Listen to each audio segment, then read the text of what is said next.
نیت کے صاف ہونے اور ہر کام کو صرف اور صرف اللہ کی خاطر کرنے کے بارے میں، کیونکہ اللہ سبحانہ و تعالیٰ اس کام کو قبول نہیں کرتا، وہ عمل اللہ کے نزدیک کوئی اہمیت نہیں رکھتا جو اللہ کے لیے نہ کیا گیا ہو۔ لیکن ہم انسان ہیں، ہم سے غلطیاں ہوتی ہیں، اور قدم کی پھسلن سے زیادہ بعض اوقات سوچ کی پھسلن ہوتی ہے۔ سوچ میں کس وقت کیا چیز شامل ہو گئی، بعض اوقات انسان خود بھی اس سے آگاہ نہیں ہوتا۔ اسی لیے اللہ سبحانہ و تعالیٰ نے ہم پر رمضان کے روزے فرض کیے تاکہ ہمارے اندر تقویٰ پیدا ہو۔ تقویٰ انسان کے اندر ایک کانشیسنس پیدا کرتا ہے، شعور پیدا کرتا ہے، اور جب انسان کے اندر شعور آ جاتا ہے تو اسے اپنے گناہوں کا احساس بھی ہونے لگتا ہے، اسے اپنی غلطیوں پر ندامت بھی ہوتی ہے، اور انسان تو ہے ہی خطا کا پتلا، بھول چوک اس کے ساتھ ہے، ہر لمحہ کچھ نہ کچھ ہوتا ہی رہتا ہے۔ ایسے میں انسان کیا کرے؟ کیا گناہوں کا بوجھ اپنے اوپر لادتا رہے اور اس بوجھ کے تلے دبا رہے، اور پھر اس بوجھ کی وجہ سے طرح طرح کے ڈپریشن اور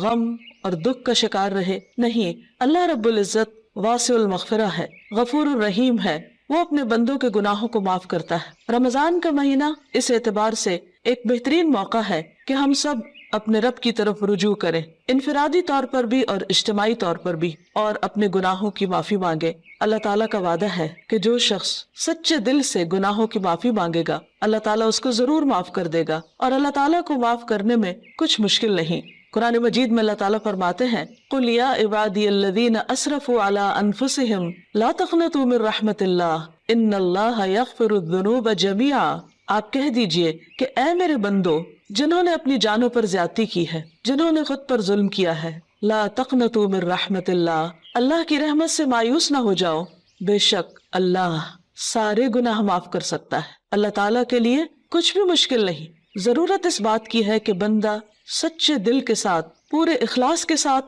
اللہ تعالیٰ کی طرف رجوع کرے۔ ویسے تو رمضان بذات خود گناہوں کے کفارہ کا ذریعہ ہے۔ حدیث میں آتا ہے، نبی صلی اللہ علیہ وسلم نے فرمایا، وَرَمَضَانُ إِلَى رَمَضَانَ مُكَفِّرَاتٌ مَا بَيْنَهُنَّ إِذَا اجْتُنِبَتِ الْكَبَائِرُ۔ ایک رمضان دوسرے رمضان تک اپنے درمیان ہونے والے گناہوں کو مٹا دیتا ہے جبکہ کبیرہ گناہوں سے اجتناب کیا جائے۔ اسی طرح جب انسان ایمان اور احتساب کے ساتھ روزہ رکھتا ہے، وہ بھی اس کے گناہوں کی بخشش کا ذریعہ بنتا ہے، راتوں کا قیام بھی بخشش کا ذریعہ بنتا ہے۔ لیکن اس کے ساتھ ساتھ انسان کو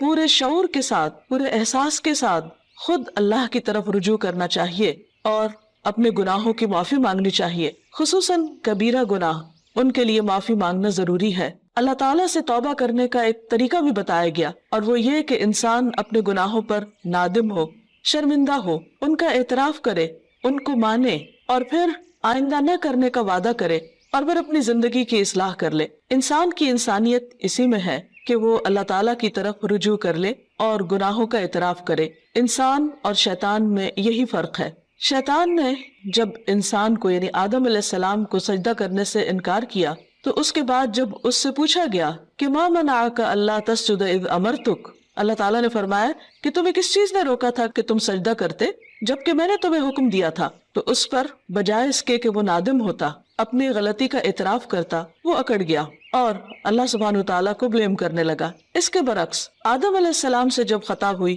اور وہ بھول کر جنت کا وہ پھل کھا بیٹھے جس کے کھانے سے ان کو روکا گیا تھا، تو جب انہیں اپنی اس بات کا احساس ہوا کہ انہوں نے درست نہیں کیا اور ان سے جنت کا لباس اتروا لیا گیا، تو وہ فوراً اپنے رب کی طرف پلٹے اور انہوں نے اعتراف کیا اور دعا کی، ربنا ظلمنا انفسنا وان لم تغفر لنا وترحمنا لنکونن من الخاسرین، کہ اے ہمارے رب ہم نے اپنی جانوں پر ظلم کیا اور اگر تو نے ہمیں معاف نہ کیا اور ہم پر رحم نہ کیا تو ہم ضرور نقصان اٹھانے والے ہو جائیں گے۔ گویا انسان غلطی تو کرتا ہے، لیکن اگر وہ رب کی طرف پلٹتا نہیں اور رب اس پر رحمت نہیں فرماتا تو پھر انسان کا کوئی ٹھکانہ نہیں۔ روزے کی حالت میں انسان کو اپنے آپ کا جائزہ لینے کا موقع ملتا ہے، کیونکہ بہت سی مصروفیات اور مشغولیات سے، خصوصاً کھانے پینے کی مشغولیت سے فراغت پانے کے بعد جب روزے کی حالت میں، بھوک کی حالت میں اس کو اپنا محاسبہ اور اپنا جائزہ لینے کا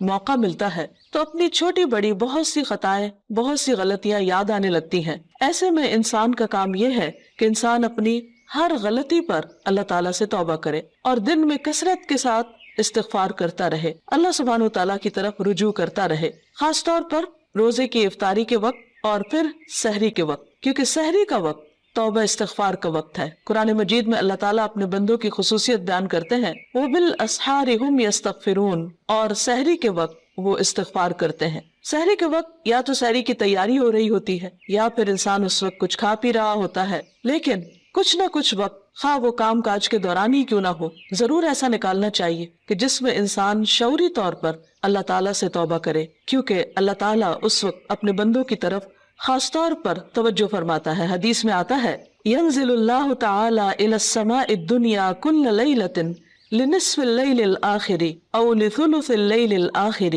فيقول من ذا الذي يدعوني فأستجيب له من ذا الذي يسألني فأعطيه من ذا الذي يستغفرني فأغفر له حتى يطلع الفجر۔ اللہ تعالیٰ ہر رات کو آدھی رات یا ایک تہائی رات کے آخری حصے میں آسمان دنیا پر نزول فرماتے ہیں اور ارشاد فرماتے ہیں کہ کون ہے جو مجھ سے دعا مانگے اور میں اس کی دعا قبول کروں، کوئی ہے جو مجھ سے سوال کرے کہ میں اسے عطا کروں، کون ہے جو مجھ سے استغفار طلب کرے اور میں اسے بخش دوں، یہاں تک کہ فجر طلوع ہو جاتی ہے۔ یعنی اس وقت خاص طور پر اللہ تعالیٰ اپنے بندے کی طرف متوجہ ہو کر اس کو پکارتا ہے کہ تم غلطی کرنے کے بعد میری طرف لوٹ آؤ۔ رمضان ایک مبارک موقع ہے کہ جس میں انسان سحری کے وقت اٹھ ہی جاتا ہے، تو اس وقت اللہ سبحانہ وتعالیٰ کی اس پکار پر لبیک کہتے ہوئے اپنے گناہوں کی معافی مانگنی چاہیے اور اس کی طرف رجوع کرنا چاہیے، کیونکہ وَمَن يَغْفِرُ الذُّنُوبَ إِلَّا اللَّهُ، کون ہے جو گناہوں کی بخشش کرے سوائے اللہ کے۔ ہم میں سے کون ہے جو یہ دعویٰ کرے کہ اس سے کبھی کوئی غلطی نہیں ہوئی یا اس نے کوئی گناہ نہیں کیا؟ ہم سب خطا کار انسان ہیں اور ہم سے غلطیاں ہوتی ہیں، لیکن غلطی پر توبہ کرنا اور غلطی پر شرمندہ ہونا انسان کی فطرت میں ہے۔ اگر انسان اس فطرت کو مسخ نہ کر دے تو جو ہی کوئی گناہ ہوتا ہے، انسان کا ضمیر فوراً ہی اسے آگاہ کرتا ہے کہ تم سے غلطی ہوئی ہے اور انسان اپنے رب کی طرف پلٹنا چاہتا ہے۔ لیکن بعض اوقات انسان کا نفس اس کو دھوکہ بھی دے جاتا ہے، اور بجائے اس کے کہ انسان غلطی کا اعتراف کرے، انسان اپنی غلطی پہ پردہ ڈالنے لگتا ہے، اس کو جسٹیفائی کرنے لگتا ہے اور پھر غلطی پہ غلطی کیے چلے جاتا ہے۔ کیونکہ ہوتا یہ ہے کہ جب انسان ایک گناہ کر لیتا ہے، اللہ کی ایک حرمت کو پامال کرتا ہے، اللہ تعالیٰ کی ایک نافرمانی کرتا ہے، تو پھر اس کے بعد اس کی جھجک ختم ہو جاتی، اس کی حیا ختم ہو جاتی، پھر وہ دوسرے گناہ کے لیے دلیر ہو جاتا ہے اور پھر گناہوں کا سلسلہ چل پڑتا ہے۔ اور اگر انسان توبہ نہیں کرتا تو وہ ایک سیاہ نقطہ جو دل پر لگتا ہے ایک گناہ کی وجہ سے، وہ نقطہ پھیلنے لگتا ہے حتیٰ کہ گناہوں کے ساتھ پورا دل سیاہ ہو جاتا ہے اور پھر انسان کے اندر سے احساس بھی ختم ہو جاتا ہے۔ اس کے باوجود انسان کو مایوس نہیں ہونا چاہیے۔ جب تک انسان کی جان ہے، انسان کی سانس کا سلسلہ چل رہا ہے، اس کے لیے معافی کا دروازہ کھلا ہوا ہے۔ حدیث میں آتا ہے کہ ان اللہ یقبل توبۃ العبد ما لم یغرغر، اللہ تعالیٰ بندے کی توبہ قبول کرتا ہے جب تک کہ اس کے سانس اکھڑنے نہ لگے، یعنی دنیا سے رخصت نہ ہونے لگے، فوت نہ ہونے لگے۔ تو گویا ابھی اللہ تعالیٰ نے ہمیں جو زندگی اور یہ موقع دیا ہے، اس میں ہم واپس پلٹ آئیں، رجوع کر لیں، اللہ تعالیٰ کو راضی کر لیں اور کبیرہ اور صغیرہ دونوں طرح کے گناہوں سے معافی مانگیں۔ صغیرہ گناہوں کے کفارے کے لیے تو نماز، روزہ، حج، زکوٰۃ اور دیگر نیکیاں، امر بالمعروف، نہی عن المنکر، یہ چیزیں انسان کے لیے کفارہ بن جاتی ہیں۔ لیکن خصوصاً کبیرہ گناہوں کے لیے خاص طور پر معافی مانگنا ضروری ہے۔ مثلا کبیرہ گناہ کیا ہے؟ مثلاً اللہ سبحانہ وتعالیٰ کے ساتھ شرک کرنا، اور اس کے بعد والدین کی نافرمانی، والدین کو ناراض کرنا، ان کا دل دکھانا، ان کو پریشان کرنا، ان کی بات نہ ماننا۔ اللہ سبحانہ وتعالیٰ نے ایک نہیں کئی بار اپنے حق کے بعد انسانوں میں سے سب سے پہلا حق جس کا بتایا وہ والدین ہے، اور اللہ تعالیٰ کی رضامندی والد کی رضامندی میں ہے، اور اللہ تعالیٰ کی ناراضگی والدین کی ناراضگی میں ہے۔ والدین کو ناراض کرنا کبیرہ گناہ ہے، اور اگر انسان کی وفات اس حال میں ہو جاتی تو اس وقت تک معافی نہیں ہوگی جب تک کہ والدین معاف نہ کر دیں۔ حقوق و لباد کے سلسلے میں جو بھی حق تلفی ہوتی، خواہ والدین کی نافرمانی یا کسی اور کی، یہ بات یاد رہے کہ انسان کو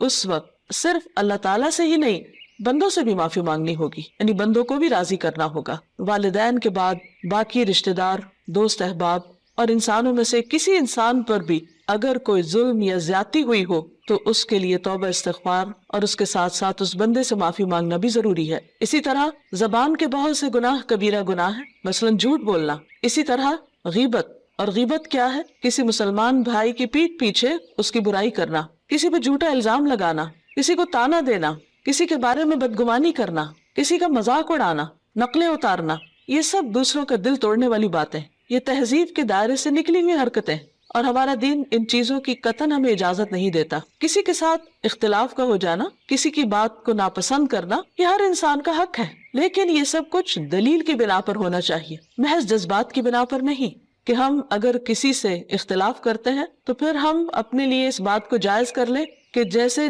چاہیں پھر اس کے ساتھ معاملہ کریں، یا جیسے چاہیں اس پر الزام تراشی کریں، اور پھر اس کے بعد خود کو سچا ثابت کر کے یا اپنے آپ کو مطمئن کر لیں، تو یہ بات جائز نہ ہوگی، یہ کافی نہ ہوگی۔ انسان کے لیے خود اس کا سب سے بڑا دشمن اس کا اپنا نفس ہے، اور انسان بعض اوقات باہر کے دشمن کو پہچان لیتا ہے لیکن اندر کے دشمن کو نہیں پہچانتا، جب وہ انسان کو غلطی پر تھپکیاں دے کر سلا دیتا ہے، یا اس کو مطمئن کر دیتا ہے، یا پھر اسے صرف دوسروں کے عیب دکھاتا رہتا ہے اور اپنے عیب بھلوا دیتا ہے۔ اس لیے بہت ضروری ہے کہ ہم ان تمام گناہوں، خواہ وہ جسم سے تعلق رکھتے ہوں، خواہ وہ دل سے تعلق رکھتے ہوں، خواہ وہ زبان سے تعلق رکھتے ہوں، ان تمام گناہوں پر نمبر 1 شرمندگی کا اظہار کریں، نمبر 2 ان کا اعتراف کریں، نمبر 3 آئندہ نہ کرنے کا وعدہ کریں، اور نمبر 4 اللہ رب العزت سے دعا کریں کہ وہ ان گناہوں کو ڈھانپ دے، ان کو ہمارے نامہ اعمال سے مٹا دے، اور ہماری توبہ کی وجہ سے ان گناہوں کو بھی ہماری نیکیوں میں بدل دے،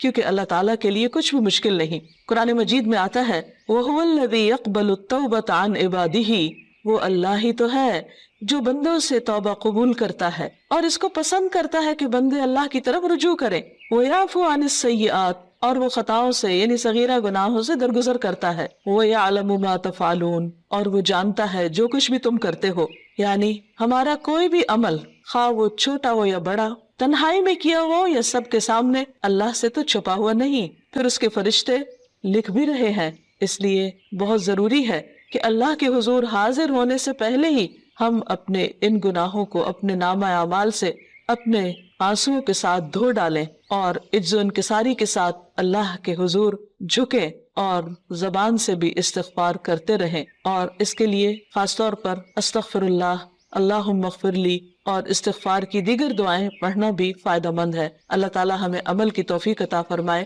وآخر دعوانا ان الحمد للہ رب العالمین۔